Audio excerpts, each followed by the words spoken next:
Welcome back, coaches. This is the Football Coaching Podcast. I am Daniel Chamberlain, co-host, here with Joe Daniel, as always. What's up, Coach? Coach, it's January, and I didn't go to AFCA, and I know I only went last year, but I feel like it's a thing you're supposed to just keep doing. You have to have a purpose, and as you know, it's not for the clinics. So the networking is good. I didn't have the. It's in Charlotte, so I think it's in Charlotte this year. So it's a 4-hour drive. Like I could go, but I didn't have the reason or desire this year to go. It's back there again next year too. So is it great? Maybe we can make another podcast plan like we did last year. That was fun. No, a lot of fun. Yeah. Who'd we hang out with at the drinking hole that night? The Iowa defensive coordinator. Yeah. Yeah, like that was pretty neat. Just be around guys in their in the natural habitats of coaches. Anyway, yeah, I missed it, but got to keep up with all the Twitter. Man, good Lord, it was everywhere. But I do need to get to a clinic pretty soon. I know it's getting to be clinic season. I hope I don't have to wait till April when I go to Boston because I want to go before then. But I haven't even looked at the Glazer Clinic schedule, which is, that's usually what I go to. But I'll have to look at the schedule because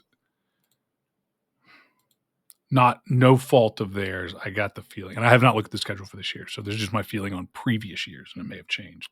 Right. Felt like they were moving. And again, I don't fault this at all. They were moving towards people who would put butts in seats, and those are not necessarily the people that I want to see.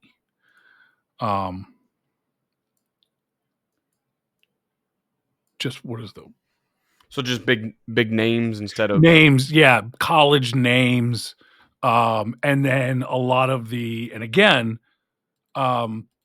college names and speakers that the dependable speakers.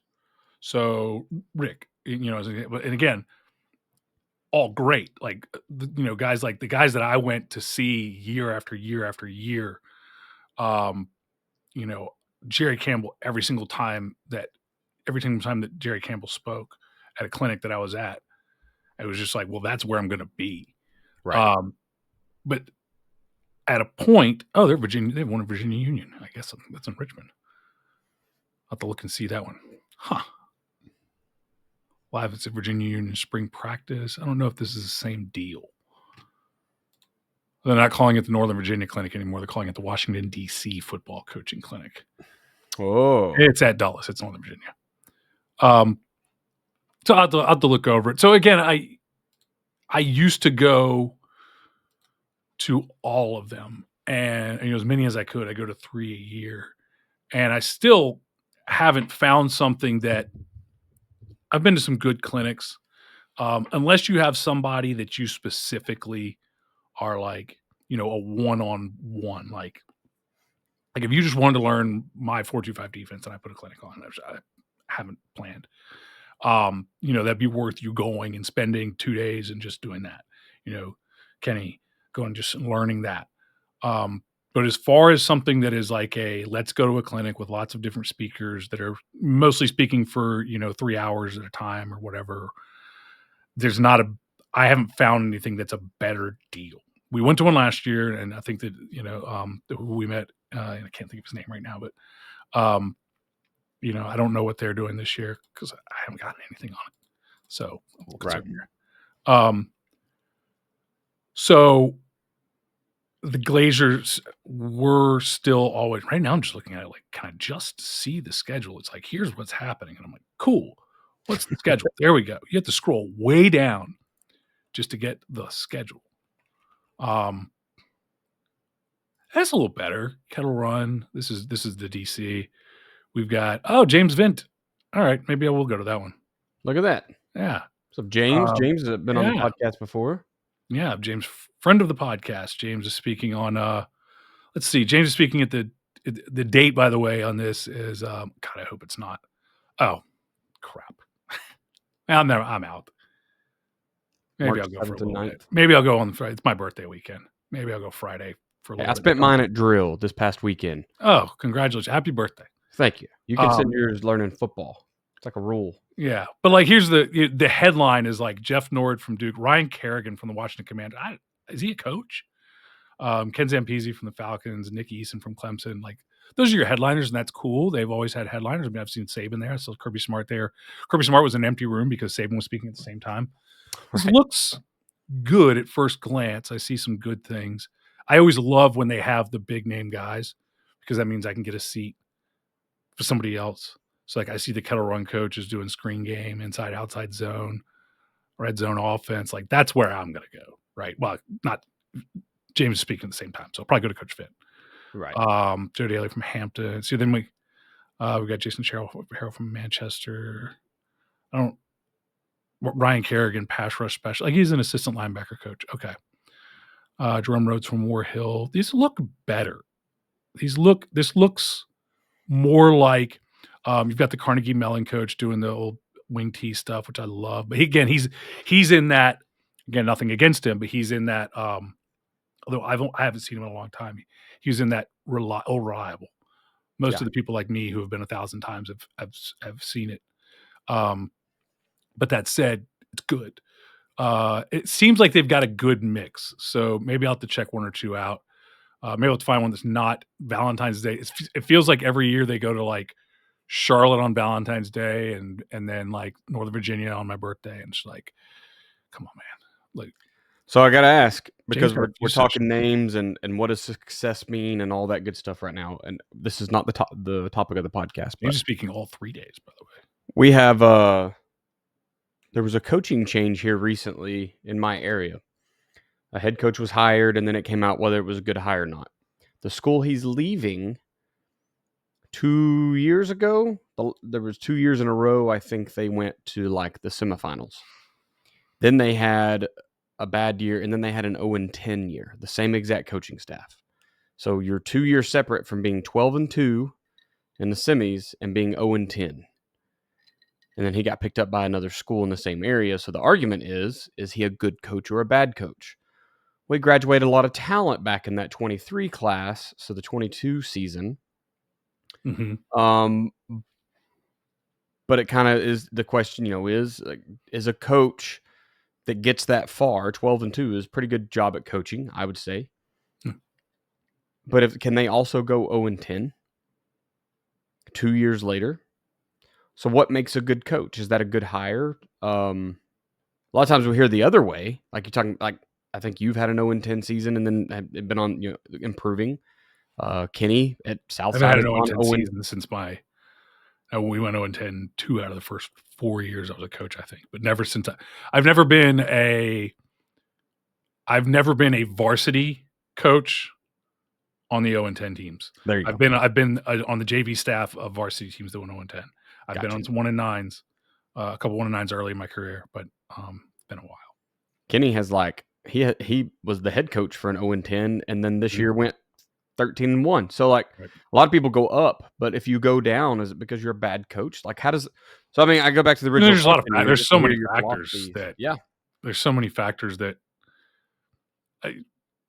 Like, are you a good coach or a bad coach? Is such a we can't. I mean, first of all, obviously, it's a spectrum, kind of thing. But if you graduate talent, I've had older coaches, who came to me and were like, "I won a lot, and everything has changed."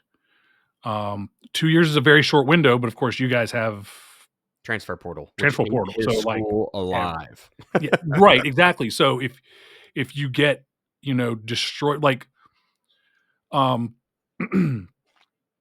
this year hurt him in that argument. But if you just look at the microcosm of last year, Florida State, right? Really good, quarterback gets hurt. Not so good, everybody goes into the transfer portal, horrible. Yeah. Was he a good coach at the beginning of the year? Sure seemed like it. Was he a better coach? Was he a better coach before his quarterback got hurt? 100%. Was he a much worse coach when 23 kids went into the portal? Yeah, he was a much worse coach. And then this year, like, didn't recover. And so then you go, okay, what happened? So I've had these older coaches come to me and just say, look, we did this. I won state titles, or we were successful for years. And then we've had, the demographics of the school have changed, or we moved to a different region, or they realigned, or you see coaches are going to have this problem. Some already are. Some college coaches are going to dominate the transfer portal, and they are going to feast on this. People are already talking about, okay, there's places with more money than the SEC, and it's not going to be the SEC anymore because it doesn't matter that the best athletes are in the Southeast. They're going to leave if you can give them $4 million to go be a backup linebacker someday. Now they're putting in, now that's if it saves the Wild West, obviously, but even still, there are going to be coaches that feast on this, just like in the NFL. There are coaches, GMs, coaches, and some of them are the same guy, that are great at free agency. Some are great in the draft, and some aren't. It's like you can be a great coach with a bad GM who keeps drafting the wrong guys and bringing in the wrong free agents, and you're stuck with them, and you look like a bad coach. You're just, so there's so many factors to it. But I have older coaches that come to me and just go, help me. Like, we can't run my old flex bone or my old I formation anymore. Right. It's not working anymore. Or my old, whatever defense that we ran for years. We've got to change. We've got to adapt. We got to adjust. So if unfortunately, I don't think you get to find out the closest to the truth answer, because now you go to another place where, if he wins, the kids are going to have great stats, right? And everybody's going to go, well, he's got good players again. Right. If he loses, then he's a bad coach because the kids were better. Like, there's no, unfortunately, it's in the short run, it's a no-win situation for him. But obviously, if he wins and wins again and wins again, eventually you look back on the career and you go, that's an anomaly. Yeah. But there certainly are anomalies in people's careers where they just had a good year and then they go back to, the status quo. I don't know that any of us can look from the outside at any program and really, really make that evaluation unless you've just got a string of, I know of people that I think aren't very good coaches because I look at what they have on the field and I think, God, if I had that, what could we do? But I also know guys who I think are very good coaches, and I look at what they have on the field and I go, those guys, if they had that, right. But anybody else looks at them and goes, average, below average. And I go, do you see what they have out there? And like, doing great things. Truthfully, I don't know if anybody can make a true evaluation because we don't know what's going on in anybody else's program. That's right. You'll never see the fact that somebody else's program is getting absolutely demolished by a parent mob or by a administration that is in it for themselves or is actively hurting the program and those kinds of, we'll never see that. You'll never see that there's a coach on staff that was a bad hire and is sabotaging the program from within, and the school board won't let that coach fire that guy. Can't get rid of him. You'll never see that. As long as, unless you really know that person personally, most of us will never see that. We'll never know that. And we shouldn't. It shouldn't be public. That stuff should be handled in-house. And if we're going to be professional about it, nobody will ever know about it. Nobody will ever know we had these limitations on us. So, categorizing people as good coach, bad coach is really, really hard. And probably, even though we all do it, it's just human. Like, we're humans. We're everybody, like, political stuff aside, the idea that everybody is equal or something like that, or like, we're not doing that. Everybody in our minds is above or below us and is above or below the next guy. And we're just going to do that. We don't look at each other as, in the grand scheme of things, I can say that, we're all equals. But if we start talking about who's a good football coach and we look at 10 football coaches, even without enough information, I'm going to start ranking everybody in my head and go, better than that guy. Right. Not as good as that guy. Yeah, for sure. Well, what we really came to talk about tonight is weight room. So that's good. It's a place if you are one of those guys with an 0-10 or 1-9 and you're trying to turn things around. It's a great place to start. And so we're going to kind of look into that tonight. And we're not, this isn't a podcast. If you're looking for the next cool lift or what lifts Joe and I think you should be using to get your O-line, but we're not doing any of that tonight, right? We're going to talk about like the specifics, setting up your weight room, getting it operating correctly, who needs to be doing that, where you go to get that kind of information. So before we jump in, Joe, let's pay some bills. Yeah, if you want to check out, we've got a free guide that's available right now. That's the guide to building your ultimate defensive system. It is going to share with you what goes in, what is a system, what you need to have in your system, how you install your system, put it together and install it, and the 5 mistakes that you must avoid to be successful with your new defensive system. Or if you're just, cleaning up your current system or packaging it up to make it more machine-like. So check that out. It's a free guide that you can get at joedanielfootball.com/system. I have to thank you. I take this moment to thank you, Joe, for teaching me systems over plays many moons ago now, 3-4 years ago, whatever it was. I had a chance to talk with a pretty significant D1 head coach this morning, and we were just discussing offense. And that was the very first thing that he said was, you better have systems and not just a group of plays. Like you talked about game planning and answering problems and system. So, oh yeah, I forgot your thing said you're not supposed to say systems that much, but we're going to blow that out of the water. Yeah, no, we're going to do that. The funny thing about it is like you hear, and I remember we've done podcasts with Rick Stewart and I, and we've talked to Kenny and we talked to different people and lots of offensive coaches, and that's like the first thing that comes out of everyone's mouth. And I think that we start to think that, oh, that's just a known thing because we hear it all the time. Yeah. But there's a reason that you hear me or these other coaches that do this for a living and work with other coaches. It's because a lot of people come to us and they don't really have a system. And even people who have heard it will immediately try to break it and convince themselves that they're not, right? They'll be like, yeah, I know you got to have a system. So here's our system. We run split back veer with a little bit of air raid and a little bit of, power eye and a little bit like, it's like kind of get away from the concept here, but okay. We all do. We will all do that. We will all convince ourselves it's really is a system. I love it. Talk quickly about athletic speed and movement. If you have not heard of athletic speed and movement yet, then it's because you're not listening to our podcast, because we've talked about it for years now. Literally, it's been, I think, 2 years. I think so. Years. Year and a half at least.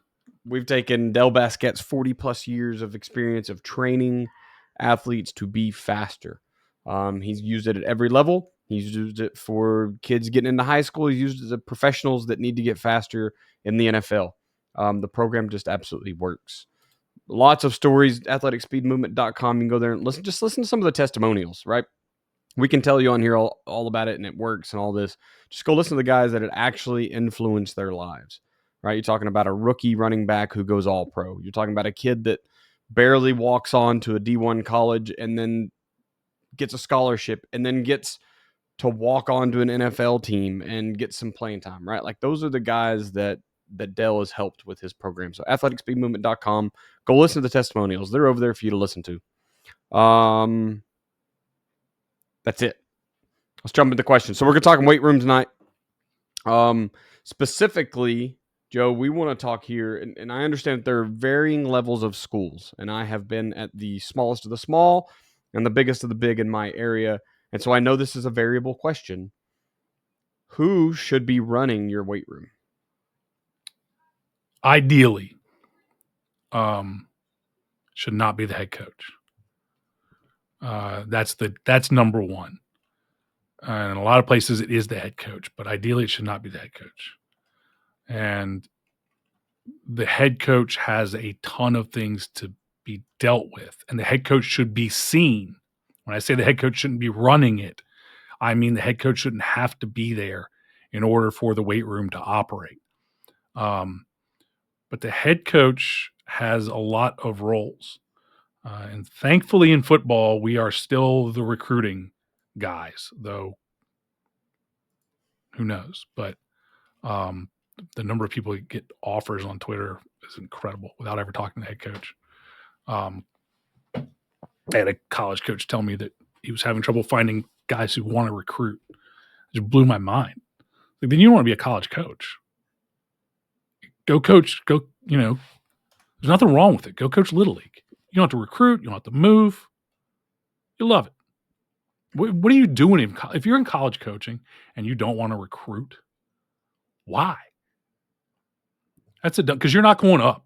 You're not climbing the ladder, not recruiting. I have such a bad taste in my mouth from college recruiting and lazy college recruiters. It's just incredible to me. Get out of it. Get out of the way. Those job posts go up and 150 people will apply for, in a half hour, apply for a job that pays $25 a semester.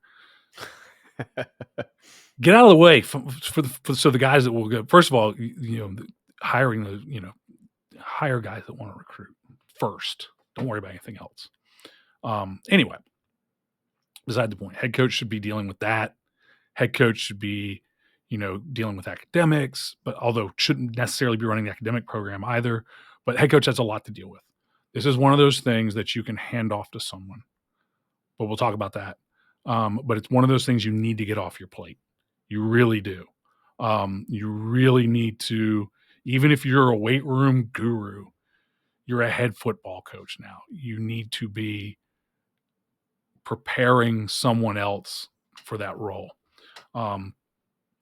And I know there are situations, there's always somebody who's going to go, we only have 2 guys on our staff and the other guy is, he's an insurance agent. He doesn't get off work till 5. So I have to, that's fine. You have extenuating circumstances. You need to, on your days where you're not, you need to go try to find another guy. Like that should be your full-time job right now, is find another guy. But I get it. And by the way, to the question that everybody asks, where do I go to find guys? And you just you mentioned it, although it sounds like you got a head job. Find fired head coaches, right? Find fired head coaches and give them a soft place to land and tell them you are going to be their Nick Saban. And this is the Fired Football Coaches Rehab Center. And we are going to let you call the plays or run the weight room or do whatever it is that you like to do for the next year. And we feel like we've got a good situation and we're going to win some games and you're going to look good. And I don't care if you go and apply for jobs next year and use this as a launching pad. That's 100% fine with me, because when you use this as a launching pad and we win games because we have a really good fired head coach in here, someone else will want to work for us next year. Another fired head coach, or maybe somebody, if the job starts to look better. Find fired head coaches. Find them all. Call every one of them in your area that loses their job and say, I just want you to know, if nothing else comes up. I mean, I have a teaching job for you. I might. I don't know. But you can work here.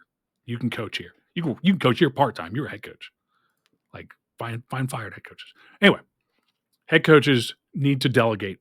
We suck at it. We suck at delegating. We want to do everything ourselves. We are all football coaches, I'm speaking of. We all think we can do it better than everybody else. We all think that, if you want something done, you got to do it yourself. And the end result is you do everything and you're resentful of the guys on your staff who aren't doing anything. And they're wondering, what am I supposed to do? Like, what jobs are left for me to do? The head coach does everything. They're not just going to go take things over. So, if you, and don't do this is the one that here's 8 jobs that need to get done. Who wants to do this one? It's like, one guy will be like, nobody will say anything. We'll be like, we'll come back to it. And eventually somebody goes, I'll do it, I guess. And what happens every single time? That job doesn't get done. Because the head coach forgets he assigned it. And he didn't really assign it. That guy volunteered. Nobody does it. The guy who volunteered is like, didn't want to do it to begin with. And the head coach thought that guy volunteered, so it's getting done. And then we find out 6 months later it's not getting done the way it should be. Find the right guy, go to him and say, you're going to be, unless you tell me no. If you tell me no, that's okay. But if you say yes right now, this has to get done, and I'm going to check in on you, and I'm going to be here, and I want you to be the weight room guy. You have no other responsibilities right now. You're not a coordinator. Maybe you are a coordinator, which just depends on, you have no other responsibilities right now. You're not a coordinator. You're not coaching another sport. You're not a first-year teacher, so you're not going to just flat out fall to pieces. And as far as I know, you're not looking for another job right now. So I want you to run our weight room, and then that goes into the next step. And that's who you should look for, is somebody who can do it. Ideally, in your off season, your coaches who aren't running the weight room are in at least a little bit of an off season. Like, they don't have to be there every single day. Some coaches run it differently. Basically, I like the system where the head coach will be there every single day, right? The best the head coach can hope for is to get to go home early some days. That's his life goal, is to get to go home early occasionally. And I say every single day. I don't mean, if we lift weights 3 days a week, the other 2, everybody should go home. Like, I've been in programs where we didn't do that. Right. Friday, we're not lifting, and everybody's in the office. Like, this is our day to work together. It's like, no, it's March. I'm going home. But when I was on those staffs, I didn't know any better. I just thought we just worked all the time.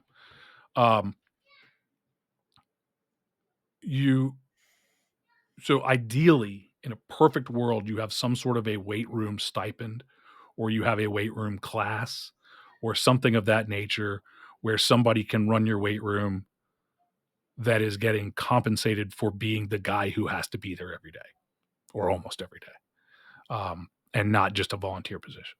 When I ran the weight room, it was a straight up, everything in the off season was a volunteer position. And when I ran the weight room as a coordinator, I was always the coordinator, and I was always the guy. I mean, I was a coordinator. Even before I was a coordinator, I ran the weight room. I ran the weight room because I liked being in it. That's a big deal. If you ideally, the person you get likes being in the weight room. I liked being in the weight room. I hate seeing it done wrong. I'm detail oriented. You want somebody like that, ideally.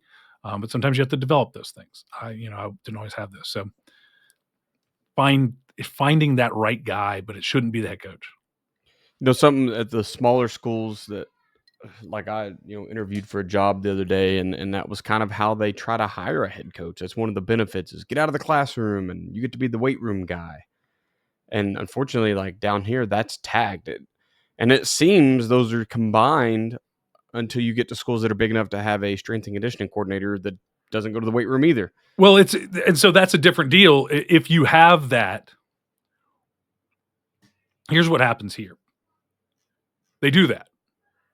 And I think our head coach has something like that.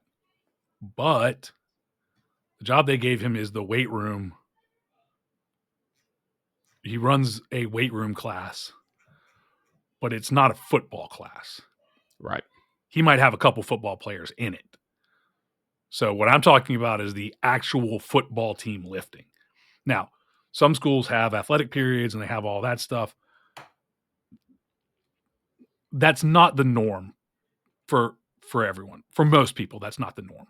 I can tell you here, it might happen in Georgia. Maybe it happens in Florida. It doesn't happen in Virginia very much. And north of Virginia, I don't know if it happens at all, because it's just not the priority. In the Midwest, it doesn't happen very much. In the Oklahoma, Texas, maybe it happens more. It doesn't happen very much in Iowa, Minnesota, Michigan, Wisconsin. Doesn't happen much in Illinois or Indiana. Doesn't happen at all in Indiana. They have basketball class. Right. It's not the norm. So a lot of the things that you see happen in one place, and that's another thing is we can have this discussion, but we've all had different experiences, and a lot of us have a narrow window. So if the narrow window is everybody's got 0 hour football, that's not normal. No, it's just not normal. But if you're listening to this podcast and you're going, why would you do that? It's because that's not normal, right? That's not the thing that most people have. Most people, maybe they have a period. A lot of coaches have a period, but most people, and the way it's been since the dawn of time, is most areas and most places, it's like 3:00, school's over. They've been taking academic classes. Maybe they had PE. A few of them were in a weightlifting class because they had an available elective and they didn't need it for some sort of, credit or whatever. And they were able to do a weightlifting class. But for the most part, they've been doing school all day, and at 3:00 or whatever time, that's when you get them. Right. And now you have your little window of unpaid overtime in the off season because I can tell you right now that your $3,000 stipend, they tell you on that stipend that it includes, it says it in the wording in a lot of them. This includes your off season, which is insane that we do this and think that the money matters at all, because it clearly doesn't. I think the number of times that I've heard somebody say that guy's doing it for the money. He's stupid. Go drive an Uber. You don't even have to. If you don't like people, drive an Uber Eats. Right. You don't have to put people in your car. Around. You just put burritos and tacos and stuff like that, and Thai food in your car. You don't have to actually talk to anybody. So nobody's doing it for the money. So what we're talking about here is after school, 3 to 5, whatever your schedule is. Everybody's schedule is different. After school, 3 to 5, 3 or 4 days a week, weightlifting program, plus speed training, plus 7-on-7, plus skill development, plus academic program, plus, plus, all of this stuff. That's the reality of most coaches' weight room. And I do a lot of this. I talk to a lot of coaches. I always get coaches who go, we don't have all that stuff. Because you hear the big dogs talking about their, program. It's like, neither. It's like the people who, we don't have, our kids don't have a football IQ. Who the hell does? Kids in, first of all, the coaches in Texas feel the same way, but their kids, is probably completely different scale. But none of us feel like our college coaches are like, these kids come to us completely dumb. I coached an all-star game for several years, and if the kids that are going to the Division III school and the Division II school who are like, our kids come in here and they just don't know any football. Those kids are geniuses compared to our average everyday life. For sure. Everybody has these problems. Anyway, that's so just to frame what we're looking at here. This head coach shouldn't be doing it. Now, if he has first block football and that football is where they do the weightlifting and that's his job, then yeah, he should be the guy running it. That's the exception to the rule, though. Most coaches that I talk to are by the way in the classroom. Yeah. Classroom, we'll get into the not weight room classroom. The planning and designing. So we always want to talk about who's programming the lifts. So it's kind of the same question. Who should that fall to? I think that goes to and as we're recording this, the JDFB weight room is open for enrollment. It'll be closed by the time that this comes out, but we're going to have an opportunity. It's going to be available. So you'll be able to get into it. If it's not there yet, just email me, joe@joedandofootball.com, and myself or Shem will help you, direct you to it if you want to jump into it, now as you're listening. If you're listening to this when it comes out. I can't guarantee down the road, but what we always talk about is the 10,000 hours, and the Malcolm Gladwell 10,000 hours theory of expertise, which I can't remember if that's Tipping Point. Does that come from Tipping Point, or does that come from Outliers? Maybe, might be Outliers. But anyway, one of the early Malcolm Gladwell books, one of the good ones, where the idea is that somebody has to, if in order to be an expert, somebody has to spend 10,000 hours on their craft.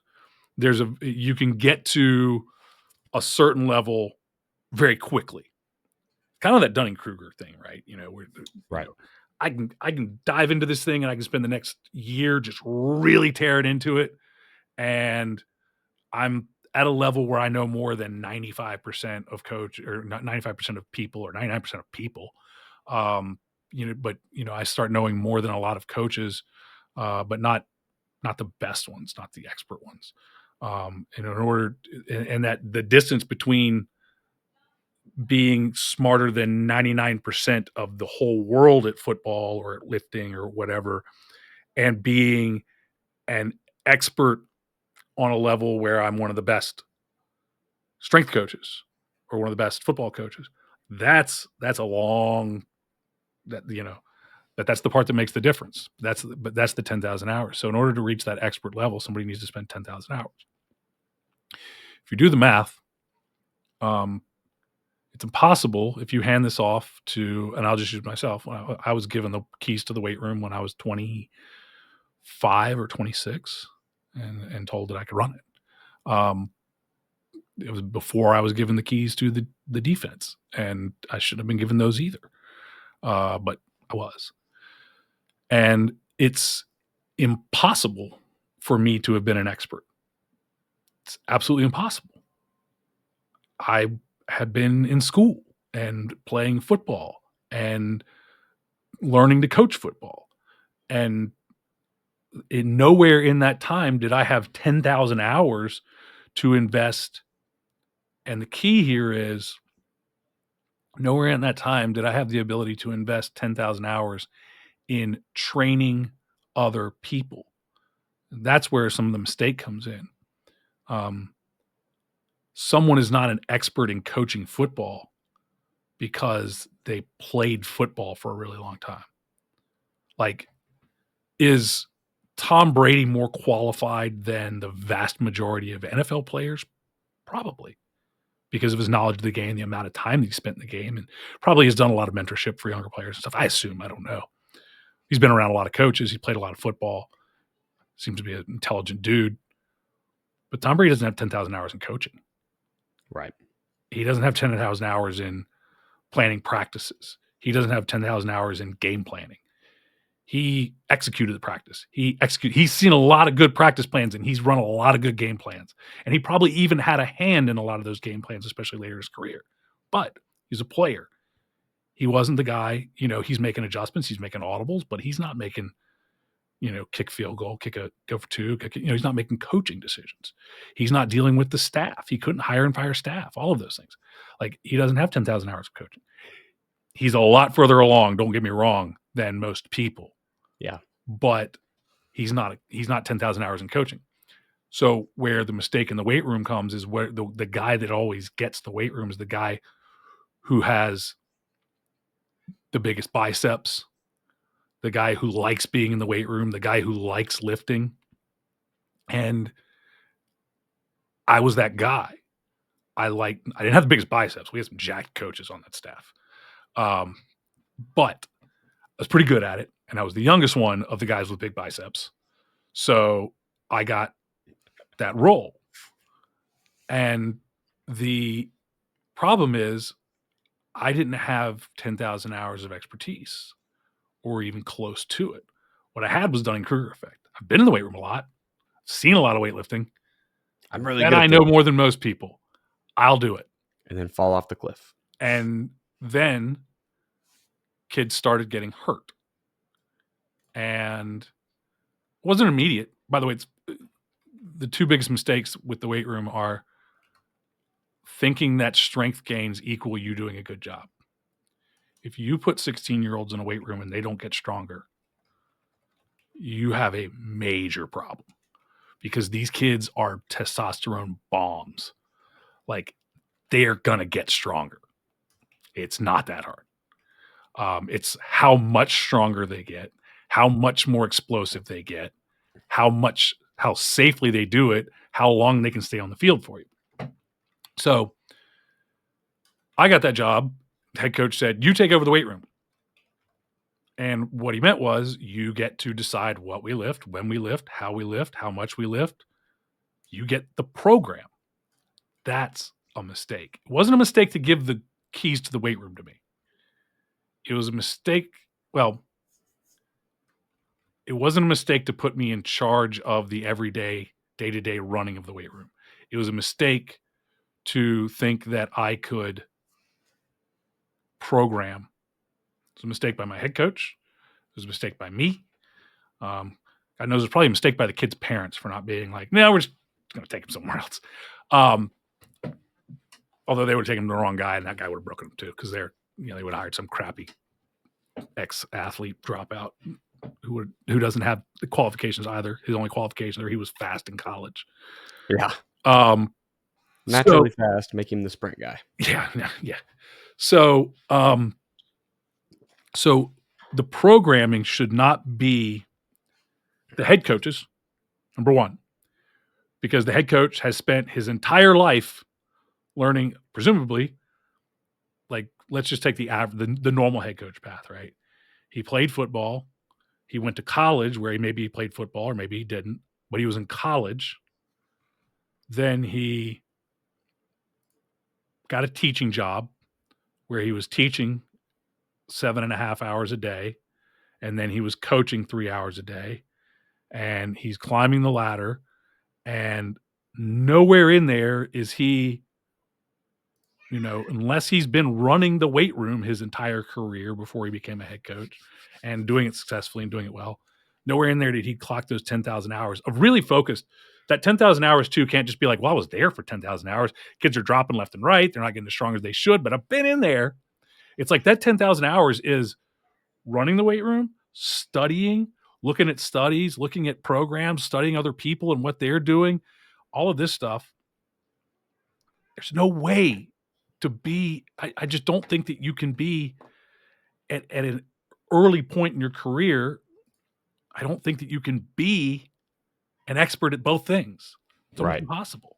It's hard at any time in your career, I feel like. Most people don't ever become an expert at stuff because they just, they become an expert at something that, I think the average person probably, we're not average. We're not, like, just football coaches aren't, the vast majority of us are not average people.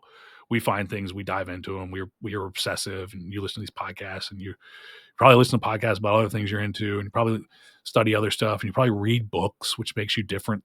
A friend of mine, a quick story of a friend of mine, on my college dudes text thread, his son is old enough his son is like 17. And so he'll send funny pictures of dad when dad's laying around the house, laying around the house in his pajamas, falls asleep on the couch, stuff like that. So he sends a picture of dad sitting in a chair in his pajamas reading a book. And the topic on the thread, or has not been dropped because it was a personal development book. Not one that I read, actually, but I'll probably pick it up. I don't remember what it was, though. But the topic on the thread for the last week always circles back to some joke about him. But you're reading a book. Is that the book is it when the thing about what's his name that was reading the book on the sidelines, and they made a big deal. It was AJ Brown was reading the book on the sidelines, and they were like, "Oh, he's protesting." He's like, "I like to read." He's like he said that he reads the first part of that book because it recenters and kind of, he's just like, "I like to read." And that became a big deal. It's like, AJ Brown likes to read. What's wrong with people? Read a book. Go read, you clowns. Go read a book. Anyway, so we're different, but it's very hard to get that expertise level. So that's where the next thing comes in, which is hire experts, because there's people out there, and I know that I sell JDFE weight room. I do it because I hired an expert to write our program. It was awesome, and I share it with other people.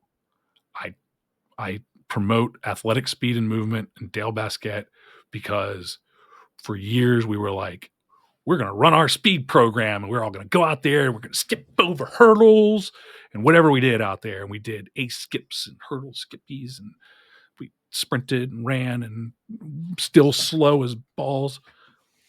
And finally, my head coach, this was even before I had the foresight to hire, my head coach goes, we're not doing this crap anymore. We're going to hire an expert.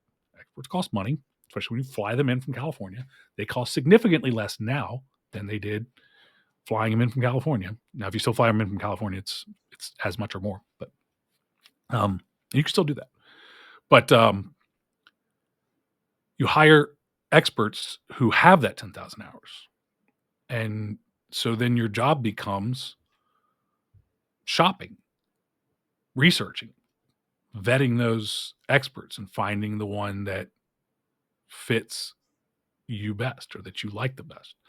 I obviously think that my expert is the best because we had tremendous success. And I love running that program. I'll tell you right now, we don't, as far as I know, I don't know what we're going to be running. I don't run the weight room anymore. My head coach doesn't love that program, not because of the results, but because he wants something different. Something. It is a straightforward strength program. I'm a straightforward strength guy. It is explosion. It is power. It is explosion lifts, strength lifts, accessory lifts. I can go to that weight room and I can coach the hell out of that thing, and I have fun the whole time. And you got to buy into it, right? But so it doesn't. The results. He loves the results, but with me not running it, it doesn't. It's not the program for him. That's fine. I don't love it. I don't go in the weight room very much because the program for him ain't the program for me. But if I had to, again, I'd run it. But so you find the one that speaks to you and the one that matches you and the one that you believe in. It's just like finding your, like, is the 4-2-5 defense better than, is my 4-2-5 defense better than, I just saw you speaking about it in DC. Is it better than James Event's 3-3 defense? Probably not. On paper, no. I'm sure James had plenty of success. I've had success. I've had lots of coaches who've had success. James has taught lots of coaches who have had success. Which one do you like? Like, which one do you believe in? Which one can you buy into? And then, then there's obviously I'm using those examples. James is a great teacher. I think I'm a great teacher. So are all the pieces there? If you just meet a guy on the corner and he says, yeah, this is the strength program that we run, it's really awesome, and blah, blah, blah, blah. And you go, cool, when can I get it? And he goes, oh, I'll send it to you next week. And then you don't get it. And then you don't get it. And then you don't get it. And he never sends it to you, but he says it's going to be free, but you don't get it. And then finally one day he sends it to you and you send him an email and you say, hey, I didn't understand this thing on page 3. And then you don't hear from him. You don't hear from him. That's probably not the right one. That's right. Even though it's free. And he loves it. And he really bought into it. It's probably not the right one. How much? So around here, like the U.S. weightlifting level 1 thing is pretty big, right? Just for entry level, just to get a guy that could eventually be your strength and conditioning guy. How much weight do you put into those types of certifications versus? So basically, making your own expert by ensuring they're not going to hurt people. They're going to get the core lifts. I'm pretty sure all that still goes through all the Olympic stuff, which is a lot of what your weight room is. Are those kind of certs? Do you put stock in those kind of certs, or is it? What are your thoughts? It's fine to send your guy there, but it doesn't make him an expert in programming. It doesn't bring him even close. I have a USA weightlifting level 1. It used to be called sports performance. I think now it's called level 1. But I have that, and I also have coming up on a decade of competing experience, and I'm not qualified. I'm not as qualified as an expert. I'm not as qualified as Chris Sawyer, my coach. So I think if I had somebody, that's a perfectly fine thing to do as a resource for them. There's nothing wrong with gathering resources, but like you need something much more complete under that. So if he's, it's kind of like if I hired you as a defensive coordinator and you weren't ready, and I handed you the 4-2-5 defense system and said, this is what we're running. This is the system. A year from now, 2 years, like, am I going to say, and don't let me catch you in some other guy's 4-2-5 clinic? No, of course not. But this is the foundation. This is who we are and what we do. Then you do what we talk about in any system. You go out, and if you find things that you like and you find things that you want to incorporate, as you move past the basics, if you go out and put that work in, you could do it. Now, if it is something like this, like so what we sell in JDFB weight room, if you went out and you studied, you learned, and you don't want to just get an idea. You get an idea, you want to latch onto it, you want to start really diving into it. And you got the idea that I'll give a quick example. If you got on the single leg lifts and the unilateral training, and you really, really got into that, you really were like, look, the foundation that is working is, JDFB weight room, Chris Lawyer, but you really got down a rabbit hole of unilateral training. What you would then want to do, and this is available to you in JDFB weight room, it's probably not available to you in everything else, is you would then want to go back to the source who built your system, who put your system together, and say, I've gotten really into this. I love what you're doing. That's our thing. I've gotten really into this. I'm really interested in it. What do you think? How can I incorporate it? You're going to get a couple different answers. I can tell you from that one that Chris will talk about cheering for us and this and that and doesn't recommend it.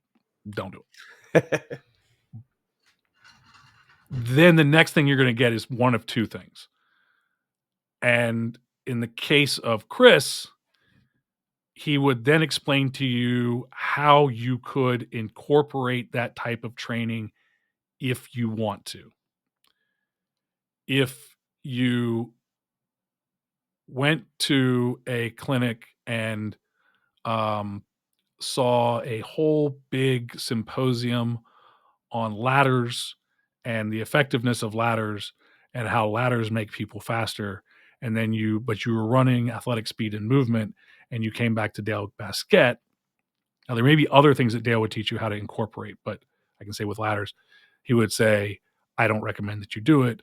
And if you want to do it, you're going to have to find a different speed coach.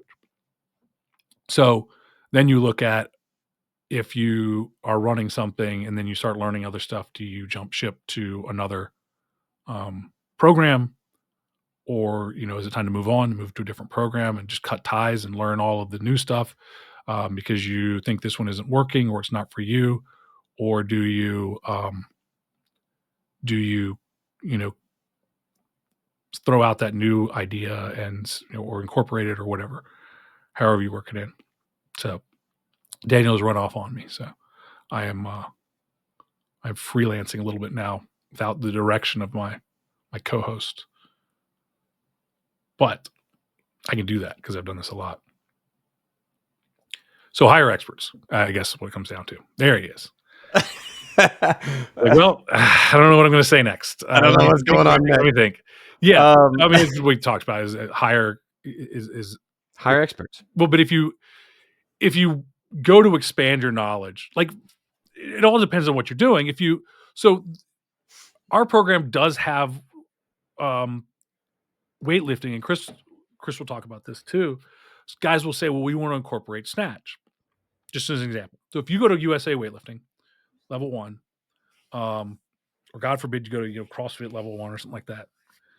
If you go to one of these and they come back and they start talking about snatch and what a great lift it is, and they teach you how to teach it, and then you come back and after it's a 2-day, it used to be a 2-day weekend, and you come back after that and you go, I am now an expert in the squat snatch, and I want to incorporate this into our program. If you go to Chris, who is my weightlifting coach, who works with me on my snatch technique all the time, and by the way, for a decade, I'm still not good at it. It's freaking hard. But I compete in it, and I mean, I'm okay. But Chris would tell you, okay, here's the deal. So you go to your USA and you learn the snatch. Now, it's perfectly fine. You go and you learn a better power clean technique. That's part of the program. And you just kind of get a little better at teaching. You get a new, because we give you the videos and we give you the coaching points and we give you all that. But you get a new way to say it. You get a new thing to try. That's perfectly fine. Nothing wrong with that. You're just improving on coaching the lifts. I would not go for the programming. By the way, the programming was, is almost like secondary to them. They're like, because they're programming for, even in sports performance, they were like, here's your program. And I was like, this is a 9-hour snatch program. Like, we're not going to the Olympics. So anyway, you would then come back to Chris, because you have lifetime access and we have a forum and all that sort of stuff. And you come back to me and you come back to Chris and you would say, I learned how to snatch this weekend. I noticed it's not in the program. I would like to incorporate it into the program. And Chris would tell you it's not in the program because, number one, it is very hard to teach, and only people who really, really know how to teach it should be teaching it. And I know you went to a course this weekend, but that's not quite expert. You got 8 hours. 900 and a bunch to go. One of which at most was spent on actual snatch technique. The rest of it, they go the warm up and they go over program, so whatever. And then he would say, I didn't incorporate it because it is hard to teach, number one, and number two, we can the benefit of it, even though it's a great lift and it's one of the classic lifts and all that sort of stuff, the benefit of it is only a little bit more than something that is much safer and easier to teach. So just as an example, from the snatch, we will do a snatch pull. We will do a clean grip or close grip power snatch. We will do an overhead squat. Okay. All of those things pretty much get you, and actually, I think overhead squats are in that program. I know I do a lot of overhead squats in our program for us. So at the end of the day, you're getting 99% of the benefit that a football player needs, because it's a football strength program, and you're getting 99% of the benefit without the risk of injury, the difficulty coaching it and getting kids to do this thing. That's a very difficult lift. Right. And so but if you don't have the expert, that's the important thing to think about. Not about what you do if you go to that USA weightlifting level 1 course, or if you go to a clinic or something and you have the expert. So let's talk about what happens if you don't have the expert. You go to that, you come home and you go, snatches are the thing. And we are doing snatches in our program. And you then waste a portion of the next year trying to get, and maybe you're a great teacher all of a sudden. But again, the expert has identified that this lift that is going to be very difficult for kids to learn, I can give you 99% of the benefit with these lifts that are much easier for you to teach. Yeah. That's where the expert comes in.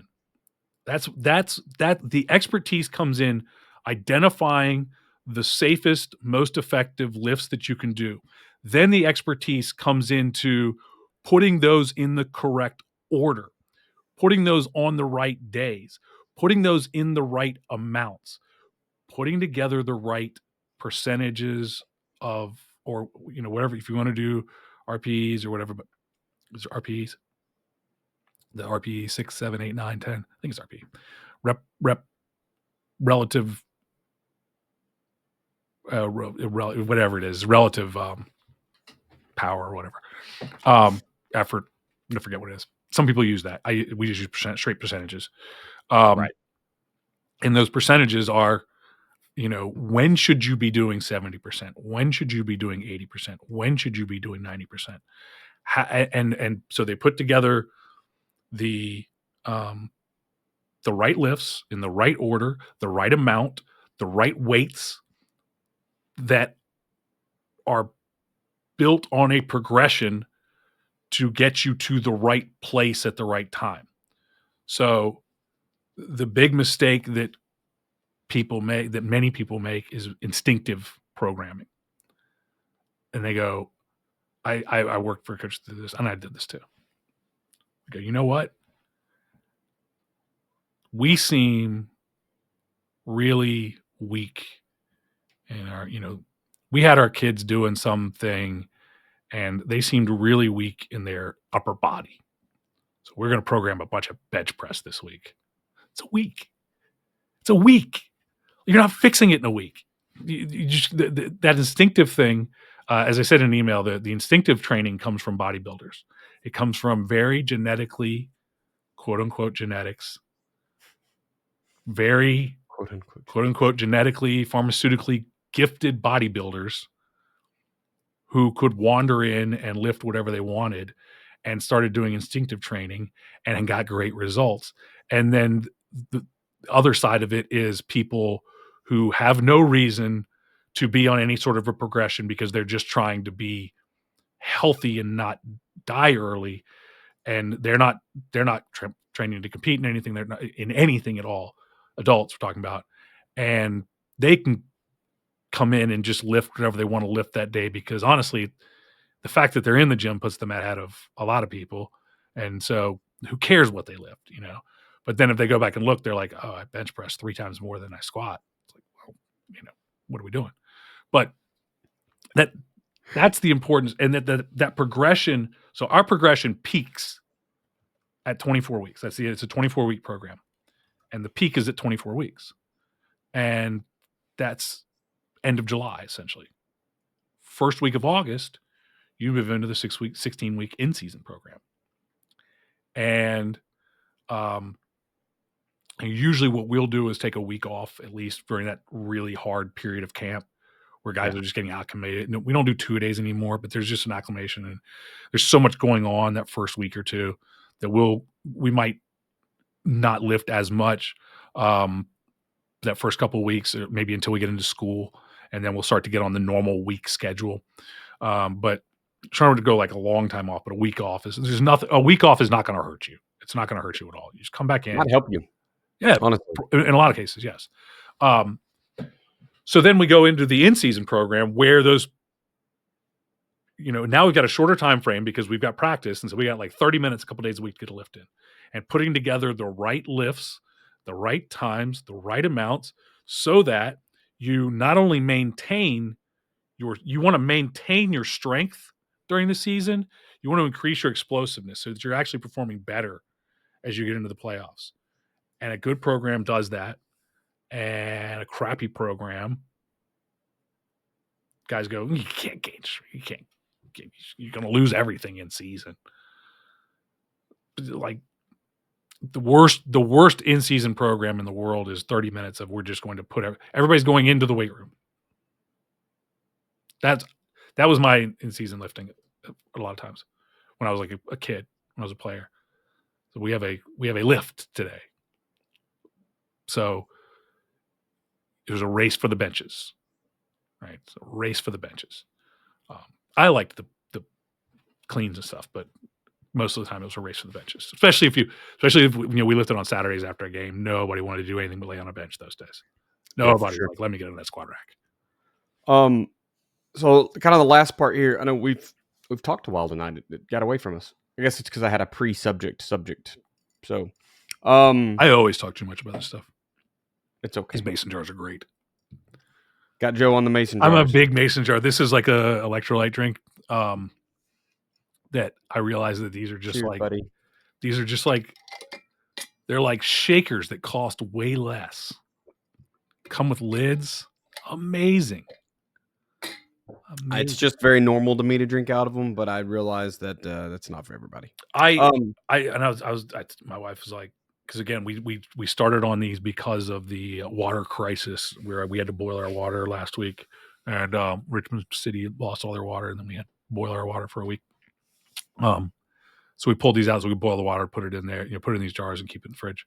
And my wife was like, what happened to the box that they were in? So, because we had them all, bought them a while ago, and they were all in a box that was still shrink wrapped for the most part.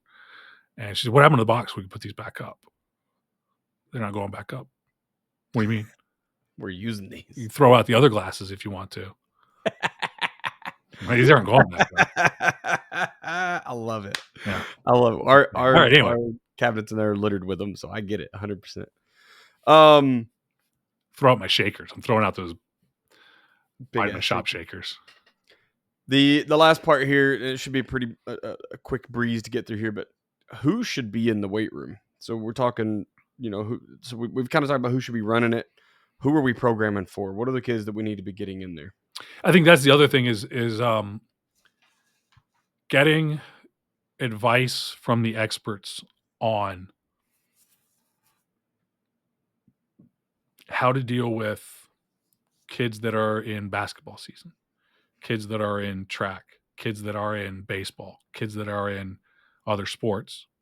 Can we let them lift? How can we adapt our lifting? So a lot of times what we do is we use the in-season program for those guys because they're in season. We use the in-season program for those guys. And the way that our in-season program is written up is a football in-season program. So it has an A and a B day. Well, the A day is more legs because it's Monday. Right. The B day is Wednesday or Thursday usually. Actually, ours is Monday, Tuesday. Tuesday was the short day. So Monday, Wednesday, or Monday, Thursday. I like lifting on Thursday. I think because it's an in-season lift. It's not going to stress their body. It's actually good for them. We're not doing like heavy legs that day. So Monday would be the squat type day. Even though it's in season, it's relatively light. We would just make sure we're not doing that the day before their basketball game. We wouldn't lift the day of. I know some people do, and I think that's fine. But out of respect for the other sport, I would never have them lift the day of or lift the day before a heavy squat day. The day before they might do their bench press or something like that. If it's right, not I don't know if I would do that depending on the sport, I guess. Like maybe a tennis player, I wouldn't want them being super sore up top. Although they're not going to get that sore from the in-season program. As long as they're a trained athlete, like they've been in the weight room before. So, you communicate with the other coach, but then we work on adapting it and getting those guys in. And I have things where I know when the track meets are, and I would stand at the door because track always gets out before we're done in the weight room.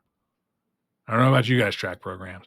You guys sending those kids to the track program for your speed training. You got to be kidding me. I've seen that track program. I ain't sending it. Now, I think we have good track coaches here, but it's a small group like here. Yeah. And they can't see everybody anyway. I can't just throw guys at them and say like, fix these guys. That's not what they do. Track is an individual sport, right? Track is an individual sport, and the job of the track coach is to make the fast kids a little faster. It's not to teach your dumpy kids how to run.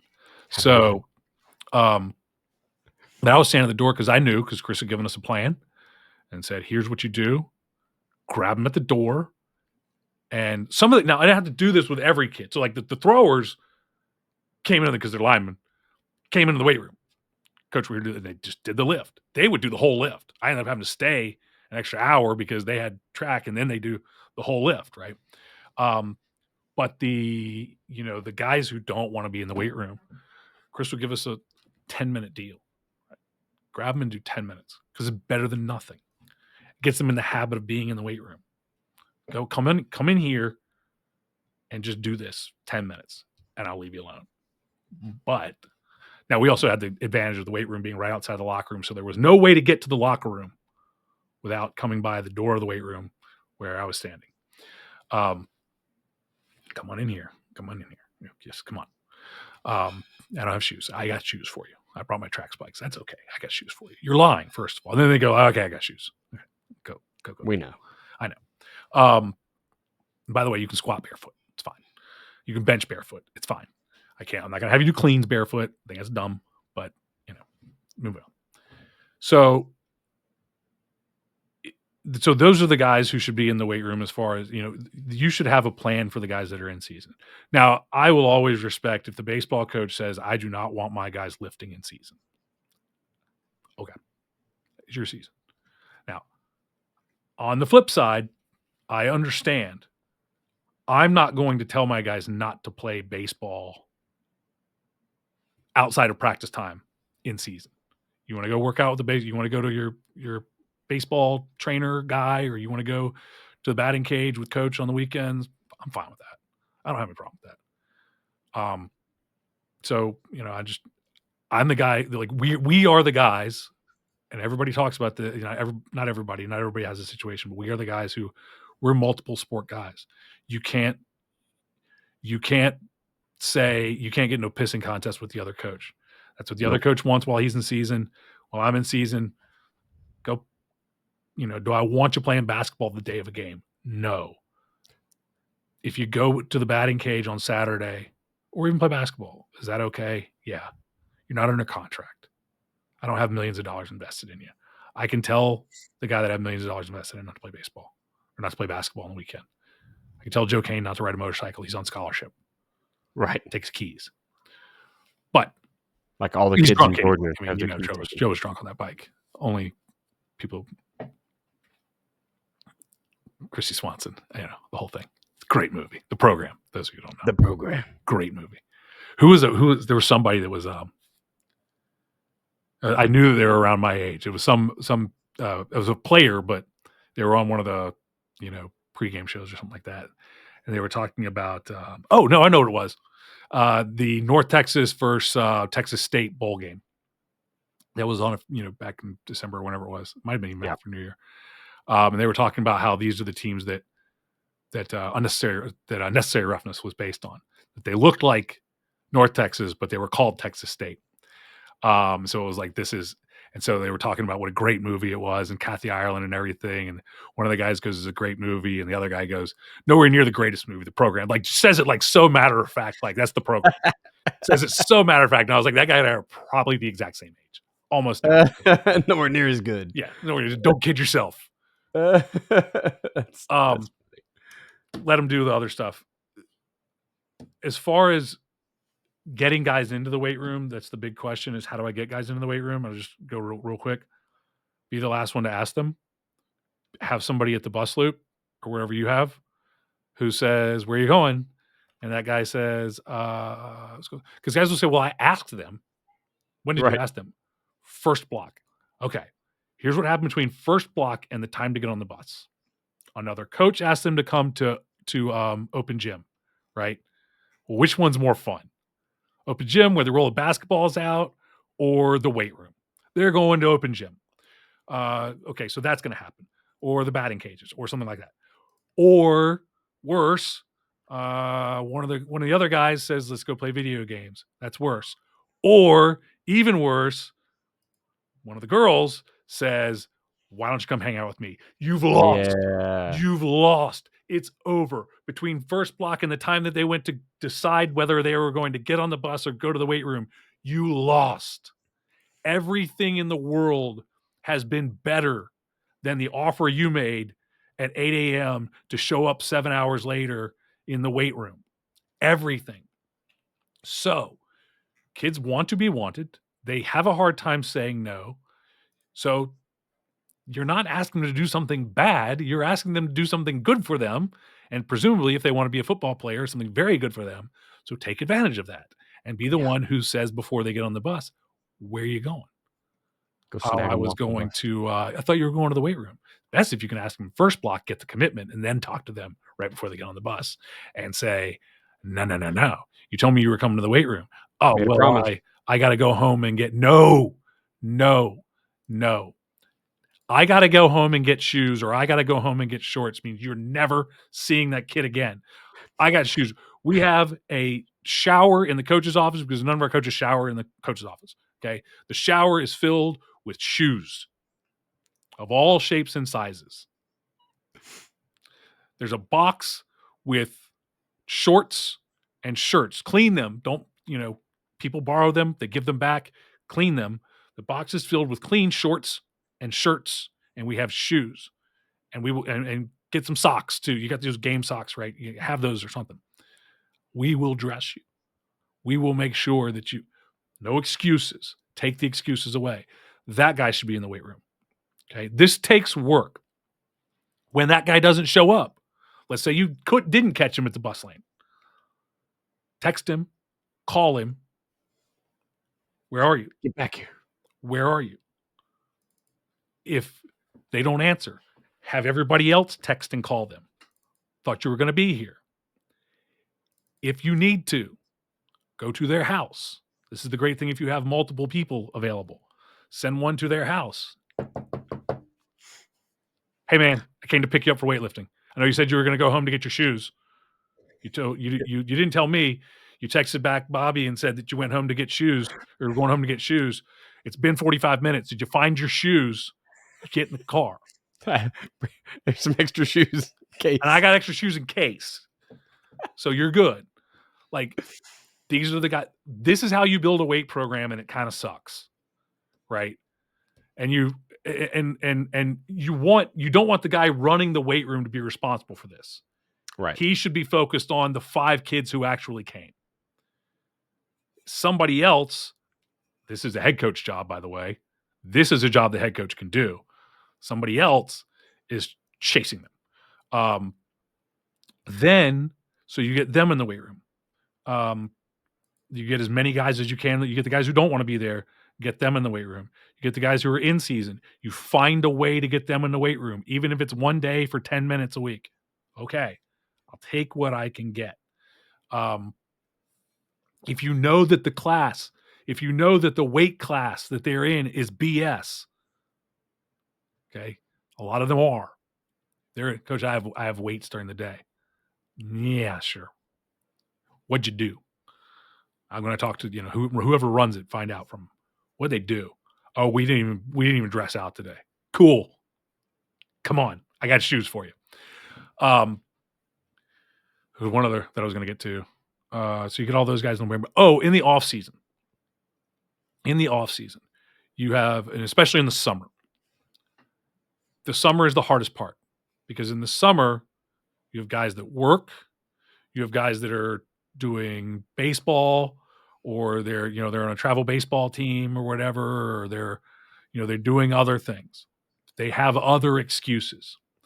In the summer, you should try. Don't kill yourself. If you're the only guy, I get it. Run the weight program, go home. We should not do this at the, and sacrifice our family and our lives and everything, right? So when I say this, even the guy who gets the weight room stipend shouldn't be the guy having to do this. In the summer, it goes back to what we said before. Take away every excuse. First of all, if guys want to be in there, like I've had baseball players had, we had a kid that was a long snapper at Virginia Tech for 4 years. He was my middle linebacker, my starting tight end, and long snapper. He played baseball. Baseball has real practices that end at 5:30. I always kept the weight room open for him. It would just be me and him hanging out. But I got a kid that wants to be in there, and this is the only time that he can get in there. I'm going to make it work. And and he came in and went to work. Like he didn't, I said, he drove and everything. It's whatever. But I'll make that work. Can't turn that kid down. In the summer, try to take away as many excuses. So we will often do a morning and an evening session so that there's 2. It's very unlikely that if you can't be there between 6 to 8 a.m.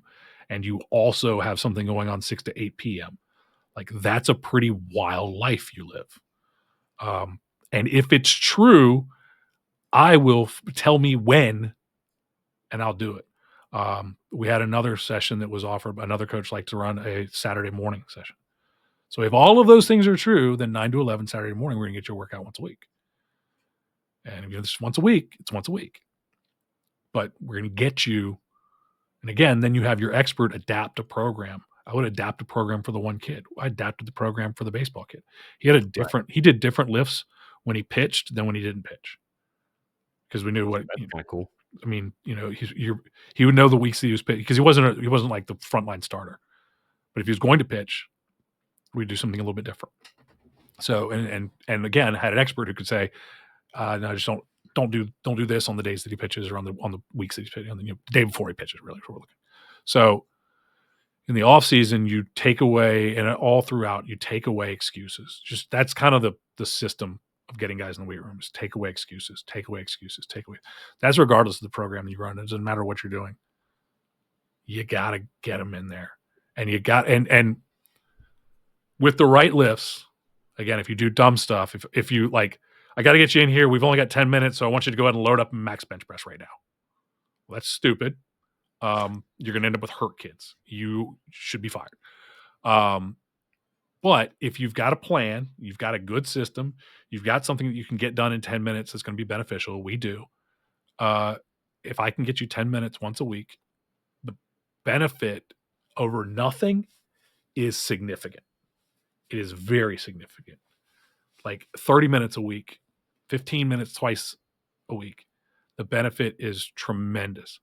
Original CrossFit, like back 2005, original CrossFit was a good plan, relatively good plan.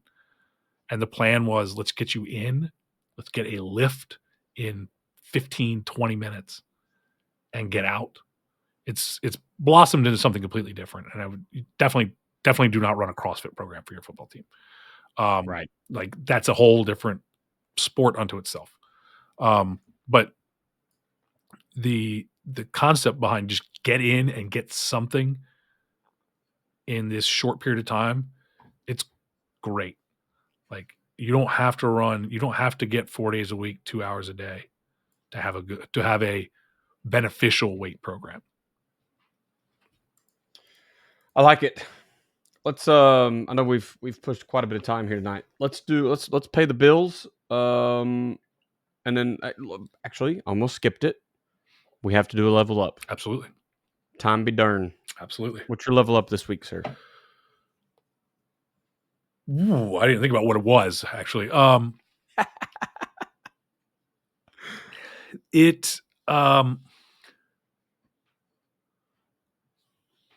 There's so many weird things that like I'm like, where I finally got caught up. This is my job, but I'm going to use this as a level up. Before or at the end of December, we ran a promotion, the Santa Pack promotion. And in that, I promise our coaches, you're going to get several things mailed to you. And you're going to get and I write a personal thank you card.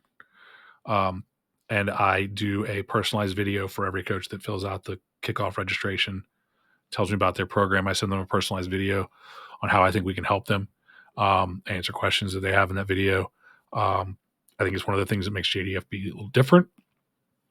Putting it, obviously more different than, getting whatever, a video from somewhere. So I do that. I like doing that, but doing it right before the holidays was potentially a mistake. Right. Especially, trying to take time off. So I've finally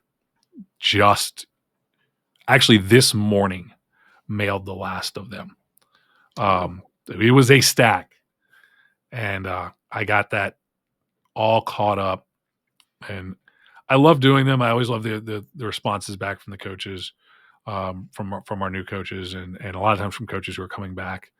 And I like that connection. Like I don't want to just be gone. I want to have that connection, and I like to have the face-to-face time with our coaches. And so finally got that caught up as we start to get ready to do another.